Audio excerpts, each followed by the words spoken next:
to speak about the brand Bengaluru and if it still has that old Bengaluru charm.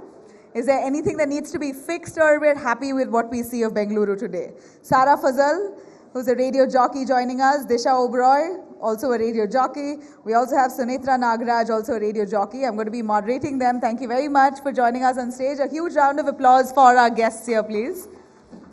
Come on, a little louder for these women. All right.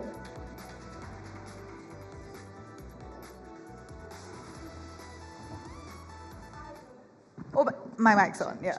Hello. You know what, give you the chance to introduce yourself, your radio stations. Tell us a little more about you. Sarah, you first. All right. A very good evening, Nabila. A very good evening to all of y'all. So I am RJ Sarah, and I host the afternoon show on Radio Mirchi 95 FM. Yeah, that's about my show. A little bit. You want me to talk about my show? Heard you while driving, I guess. That's usually my time. Yeah. Good evening, everybody. My name is Disha Oberoi, and I host the breakfast show on Red FM. It's the morning prime time, 7 to 11, when Bangalore's infamous traffic is just at its best. That's when, for us, I get on radio, and yeah, if you're ever stuck, which I'm sure you will be, you must tune in. Sunetra. Yes, hi Nabila, and good evening one and all. This is RJ Netra from Radio City 91.1. I've been for donkey's years on radio now. I think almost a radio fossil. But yes, having said that, there's a never full stop for what you love. Absolutely. I am also the programming director for Radio City. I host the mid-morning show between 11 to 2, and absolutely, I get to do what I love the most, being behind the mic and managing a lot of other things as well. Look forward for this conversation right now. I know, and apologies for calling you Sunetra. I think we made a mistake. That's my full name. Yes, that's my radio. So you're known as the RJ Netra, yes. but your name is Sunetra. Yes. Okay, you're also an actor, I see. Yes. Nice. A few films here and there. Right. Yeah, What do you like better? Oh, radio, any day. Behind the mic, any day. Behind the mic? Absolutely. I mean, once on screen, you never want to go off it, right? Yeah, I mean, I did consider radio. I think my voice, there was one of the radio directors who actually called me in for it, but I was so enjoying TV and reporting that I thought that, maybe I should stick to TV a little longer. But since you're an actor, you should tell me, isn't that more enticing? It is, absolutely. But as an actor, it's also very taxing for you to look the way you need to behave the way you need to. And there's a lot of, it's a different science altogether. Right. So I've been lucky to do it here and there in bits and pieces when I'm sort of getting burnt out on radio, and then again to come back to do what you love the most. It's nice to balance. But I envy you. I don't think news journalists can do both roles, can't act and report. I don't think we have the choice. But sometimes don't you act while on a panel? No, that's an allegation on us. No. No, we're honest. Yeah. Okay. Well, yeah. Fine. All right. Yeah, Sarah, what about you? I mean, speaking of brand Bengaluru, the reason why we have a bunch of RJs here is because Bangalore is really big on radio culture. Yes. As much as we see, some would say that radio is dying, but I believe that Bangalore has never seen that lull when it comes to radio at all. More number of radio channels coming to fore. You have more number of radio stars who are doing so well. People really, can you blame it on the traffic of Bangalore? To the rise of radio? Credit Bangalore's traffic. We credit Bangalore's traffic. Radio is still alive. Radio is not just surviving, it's thriving. It's a great medium. It's entertaining. It's dynamic. It's the only dynamic medium, local dynamic medium in the world, and it's absolutely free of cost. A lot of people don't realize that about radio, that all you need is a radio set and you can tune into any channel. There is no subscription. There is no fee. And the reach. And the reach where there are times internet doesn't reach places where radio does. Exactly, yeah. So the medium is nostalgic, it's beautiful, it's emotional, it's, I do this myself. I call my colleagues on their radio channels and say, Gana baja de.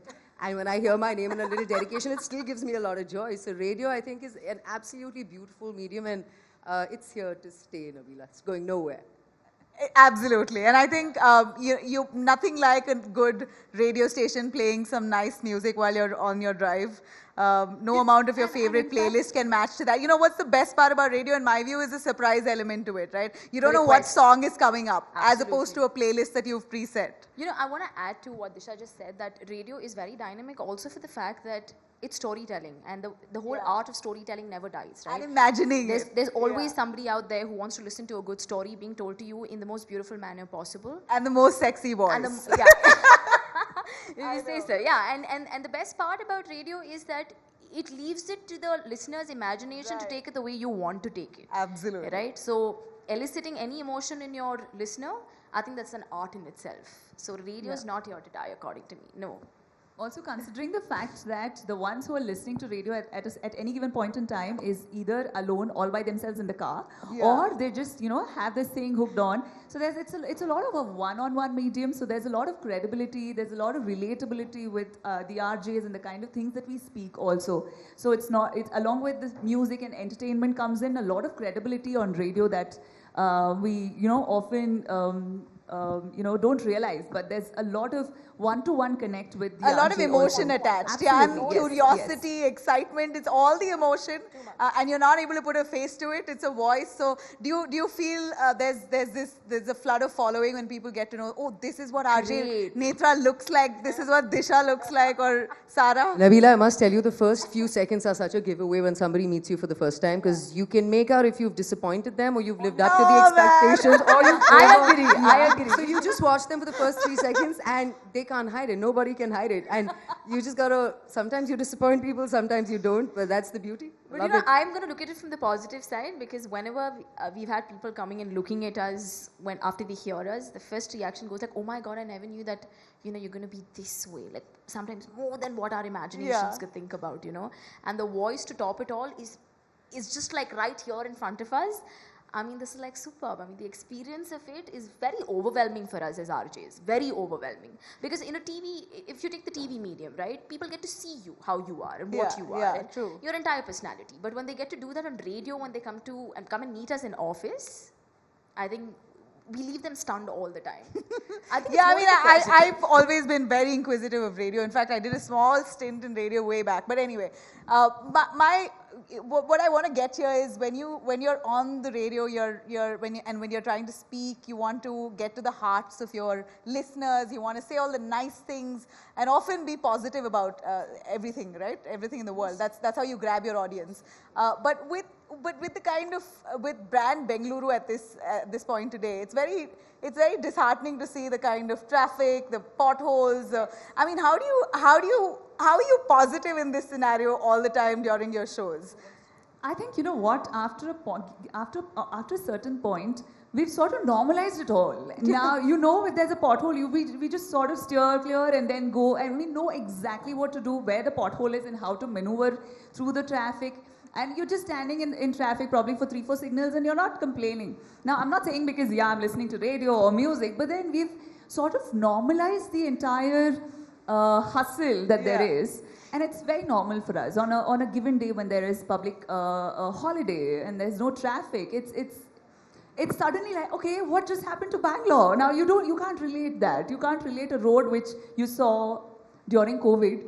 And that is very dreamy for us, which essentially should be the way that there is less traffic and a lot of peace on road. You basically try to beautify all the disappointing also. scenarios. I wanted to use another word, but all the sad scenarios, you try to make it more pleasant with your words. Of both, Nabila, because apart from just making the entire scenario of anything in Bangalore look positive, we try to make the person feel what they're feeling. We go along with them. Like we are their voice with them. Oh, I had to maneuver to this bad road and, I got late, and you're like, guess what, man, I'm going through the same thing, I am where you are. So we try to make it so relatable that they're like, we're not a different species altogether.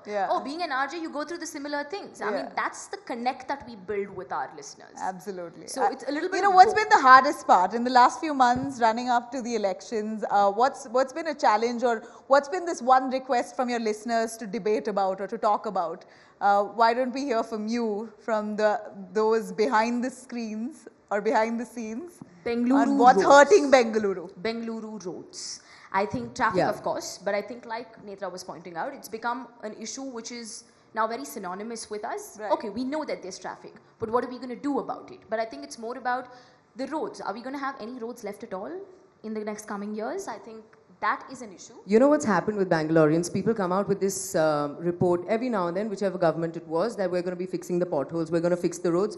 But you've heard of once bitten, twice shy. Bangaloreans are 100 times bitten, 300 times shy. So even when we announce this information on radio, people call us back saying, "Kuch nahi hona iska," you know, and or you know, we'll see when it happens, or you know, all it takes is one rain for it to go Are you back. saying we're cynical? Very, Very yeah. cynical. At least when it comes to our roads, Netra, correct me if I'm wrong, your experience, It is. See, we don't take it seriously. That the roads are I gonna mean, be it is a running joke that It is. Bangalore It is roads, a- Bangalore traffic. I mean, we like you But said, we Nabila, one normalized thing it. that the We- roads have done for Bangalore, if you have to look at a silver lining, is that it has increased the level of tenacity in Bangaloreans to a point that look at the fan base for RCB.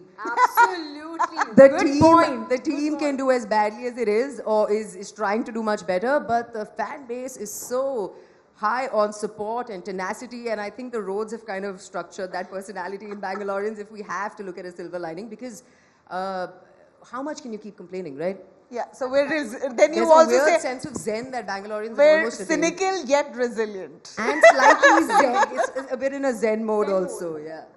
to the point. I that think the would Zen like mode to- credited to Bangalore weather. The weather. Not- no, See, it's an if everything. No, I differ. I mean, come on, Come I'm on. in Delhi and believe me, Bangalore weather is way better. Comparatively, Yeah. yes. But comparing a Bangalore weather from the 90s that we've seen as we grew up versus what it is today, Yeah. oh, it's worlds apart. And to talk about the roads or even the weather, even if I have to design a campaign on radio, you know, in the last few months or a couple of years probably, we don't want to touch upon the potholes or the weather simply because it's so normalized, and again it's so redundant that we've been speaking about the same thing as somebody being in a responsible position in a radio station. I do not want to take that up as a campaign simply because it doesn't see an end. Now, if I have to fight for a certain cause, I have to see an end to it. Some It's a things- perennial problem now. I think some things you'll believe only when you see like RCB winning and Bangalore's roads actually being fixed and surviving one monsoon. Let it survive a monsoon and then we'll believe it's done. Yeah. Because till then we're Yeah, not. one, there's one no bout of rain and the city's infrastructure is usually exposed. Which is already out there in the Yeah, news. yeah, it's in shambles, and I think there's a much deeper problem to that. It's a small city, so much construction on lake beds especially, so where can you start, right? And unfortunately, you see the civic authorities running after the low-hanging fruits, all the local residents, A while lot the of big times- corporates, big builders are left untouched. So your encroachments and even they're bulldozing the ones who have no voice, the others As get to civilians stay. also, I think it's very important to understand where you're buying up certain property. Like you mentioned about the lake bed. People don't care. Now, okay, there's an apartment being raised. They don't know what exactly existed in that place earlier. And people just go, you know, berserk. If there's a property, they just go by. They just, Yeah. they're not worried. The You know, civilians there are not again, bothered, really. who is it that That we is a blame? problem. Sorry? Who is it that we blame? Because if we Yeah. actually have to go by the citizens caring much about that, who gives us the transparency? We go with the trust that we are going to get a bit of transparency in the property that we're investing, where we're going to be staying, but So do you Biggest hear, question mark. and what's the sense you get from your listeners? Don't they have trust and faith in our authorities? No, I think there's a lot of apathy. The problem is the civilians' apathy, and there's a lot of mismanagement from the authorities, and they both go in hand. Now, there's mismanagement. If there's at least somebody who's concerned is raising their voice, then there can be something that can be done. But apathy and mismanagement really goes hand in hand.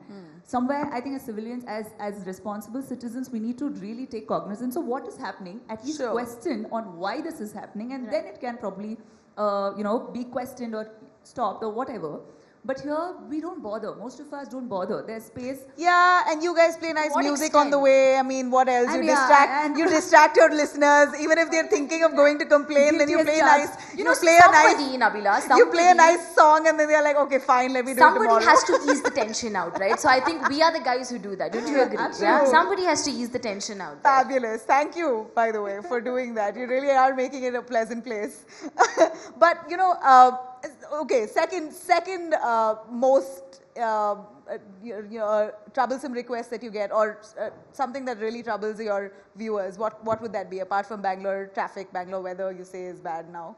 What else has really bothered Bangalore city? There are issues, you know, garbage disposal, waste management was a concern. It's getting better, there's segregation in place, but a lot of times when you're driving out in the morning, people call and say, we can smell garbage being burnt.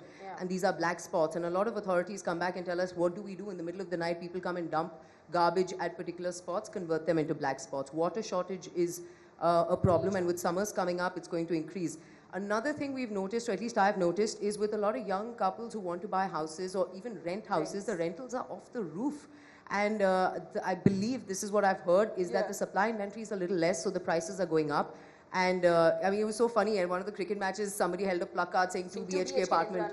I want a 2 BHK apartment. It's getting that bad that people have to turn to television channels hoping that somebody spots them. So rental, and we have more than 1.5 million workers in the city, and I truly believe Bangalore is one of the most cosmopolitan cities in India today. So do you look at it as an issue, or do you see Bangalore thriving? You have more work. I think we have more coming work to to town. do.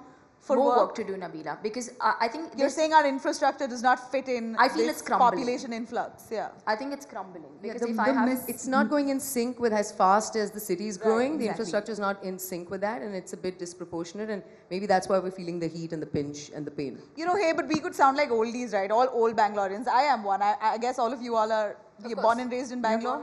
Yeah, right. No, so I bring an outsider's perspective. So I've been here more than a decade, and it's a beautiful city, great energy. The people are phenomenal. It's just these few pain points, if we can sort of sort these out. In fact, I'm worried for Bangalore. If you sort this out, there'll be more people coming into this city because it's that fabulous. So, you know, I feel otherwise, Nabila, because being born, brought up and raised in this city, from what I've seen my city to what it's become, it's a very sorry state of affair. Because but that's what development does not happen without a population influx, without actually flexing your infrastructure, which is and that's when you'd see all sorts of construction on road. It is perennial, agreed, but work has to happen, and that's what's happening. So do you agree that this comes at a cost? Development, expansion comes at a cost, and that's what we're bearing now. But at what cost, Nabila? What is the cost? You know, the amount of green cover, lakes, sparrows have disappeared. Flooding up basements. No green cover left, no environment left. You want development in the name of, on behalf of cutting everything out, which is your natural resource. Sure. So there was this article that I was reading the other day, done by a scientist from Kellogg's University. That it was a very interesting observation that he'd made about the climate change. For every 1 degree increase of the weather of a certain region, it affects to almost 2 to 3% of the region's GDP. The weather and the GDP are actually hand in hand. Inversely proportional. This rises and this goes down. And he made a very valid point there, saying, see, for example, if you look at Bangalore also, Bangalore's weather has always been this, most sought after. Perfect, people come here for the weather, and of course, and round the year. And round the year, exactly. Jobs are there, weather's perfect, so people come to Bangalore and never leave. Now, yeah, that's nice. Again, that's a larger responsibility for the authorities to manage all of them. Having said that, now in this summer that we're dealing with, the weather's so bad. It's very hot. It's getting hotter by the day. And as it gets hotter, is the influx going to remain the same? Are the jobs going to be created the same way because of the weather? Now the farmers are going to, what he mentions is the farmers will again have issues with crops, and then everything is related. Yeah, it's a vicious cycle. You're right. I mean, the more people come in, the more you're using up resources. Exactly. With limited resources, we're only struggling, and then you have people coming in. I mean, look at us, how mean. No to outsiders. Is that what we're trying to set? I know, absolutely no. I don't think so. That's not the narrative. No. That's not the narrative. Bangaloreans are always more than welcoming. I think we have the largest heart. In terms of being very the city small with the largest city and large heart. heart. Yes. Yeah. Okay, but that's done. It's very important for us to manage the temperature of the city. Yeah, okay, absolutely. I agree with you. Global warming, I don't think Bangalore is left out of that box.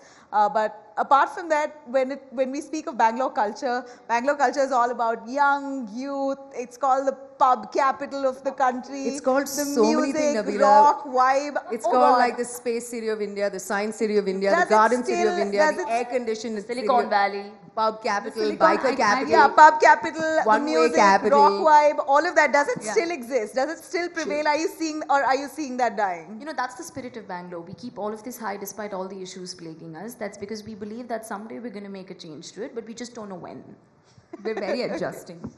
I think that's the word. Very, We're very very adjusting. Like they say in Kannada, no, madana. Adjust ಮಾಡ್ಕೊಳ್ಳೋಣ. Yeah, adjust No, madana. no, no. Yeah, that's the thing. That's Adjust exactly- Madi. Adjust Madi. Madi. No, but no, for real. What happened to the tag of being the pub capital? Now you see, I mean, I think a few years ago itself there was a deadline, 11:30. You had to shut everything. I think I'm afraid to say and this, there was a Nabila. lot of talk about how this is killing the Bangalore vibe. But then that's when a lot of house parties suddenly cropped up. People Nothing who can found kill their own Bangalore's paths. vibe. Oh, that's You know worse. what, Disha? Now you have Indranagar neighbors always complaining of noise Complaining, around. Not just Indranagar, name the areas which are now coming under the scanner for loud parties, and you got to, shut after this particular point of time. I mean, once upon a time, we had a limit till 1 a.m. Yeah. But now they want to wrap up everything by 11:30. Yeah. 11 a.m., 11:30 max. PM, yeah. Yeah, I'm afraid to say that if you have to look at it from that perspective, we have a lot of areas to be worried about for Bangalore. A lot. I'm afraid to say that about our city. You guys, you believe that the deadline should be extended? Well, of what the deadline that there is currently, I think I'm very comfortable. We'll find a way around it. I think there are bigger problems. but We'll find a way also- around the deadlines. Yeah, I think we've worked our way through those deadlines and managed to, find other means and ways to keep ourselves engaged. Yeah. Like Sarah mentioned, I think there are other ways and I think there are a lot of other things to be worried about currently. And I think the party scenes are really nice. Really What other happening things? as of now in Bangalore? Yeah. What other things to be worried about? Of course, you listed a few. Security, women's safety. Would you think that's a concern in our city? Look, Well- I was at the cricket stadium the other day and I was with a few friends and they had to leave for some reason and I stayed till the end of the match. It was a cracker of a game. Yeah. I was exiting the stadium by myself through a huge crowd. Nothing at all. I was safe. I got out. People Lovely. made way for me. I was a single woman and this is as recently as a cricket match which can get quite crazy and Bangalore lost. Despite that, people didn't go nuts. I got my way all the way out. Some people realized I was on my own, gave me way. I stepped out. There were cops. So from a personal perspective, I think it's a beautiful city. It's a safe city. There are going to be incidents, but I'm not going to label Bangalore as unsafe. It's a solid place. I would like to make an You instance. credit of the this. Bangalore police for doing a great job? I think they people. are. I think we've made And a the people of progress. Bangalore. I think I've myself taken cabs late in the night at 1 a.m., 2 a.m. from the airport or from a party or from an event. And Never have I too I've felt never- unsafe. Take a never- cab from here to yes. the airport. No. Never was this cringe moment. Never have I felt unsafe. That's Bangalore for you, which is why the city is thriving. But late in the Nabila, night also. people need to start voting. And I think it's good that they've done it on a Wednesday strategically Yeah, because if I it was think we any other should day, focus we'd on make a that. long weekend out of it.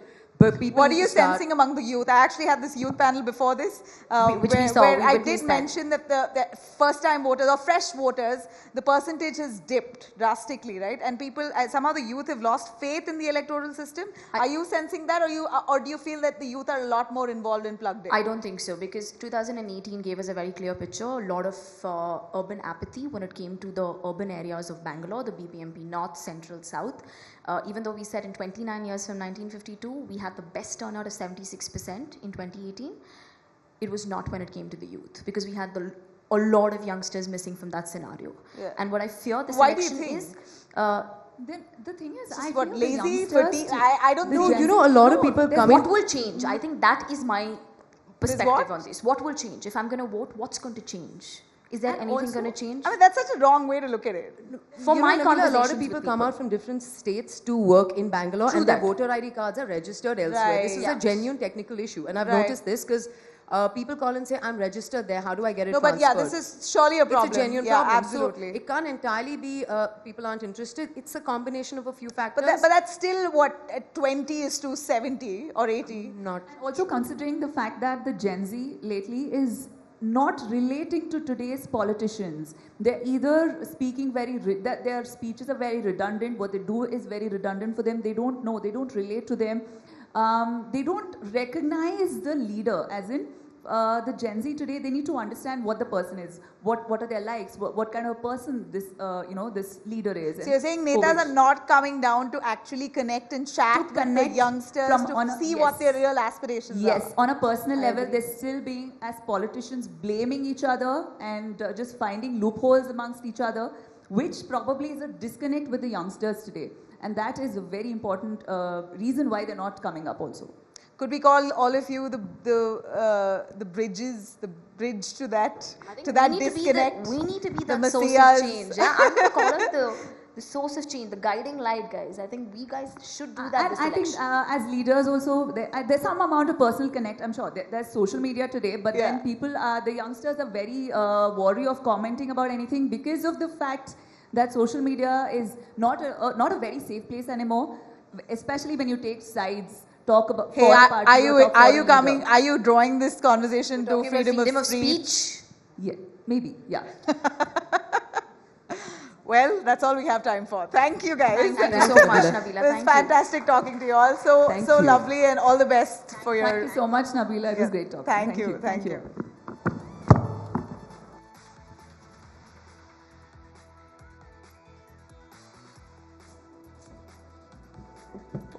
What a refreshing panel there. Lovely panelists. If I could thank them once more. Sara Fazal, radio jockey. Disha Oberoi, also a radio jockey. And Sunetra Nagraj, a radio jockey. Three of them speaking on Bangalore, its issues, what we could fix. And yeah, we still have hope, right? We are a lovely city, beautiful weather. I still say Bangalore is certainly the best. The rains have brought the heat down. So nothing to complain, at least for the week. Thank you guys for staying patient. We're coming up with our next panel in just a bit. Do stay seated.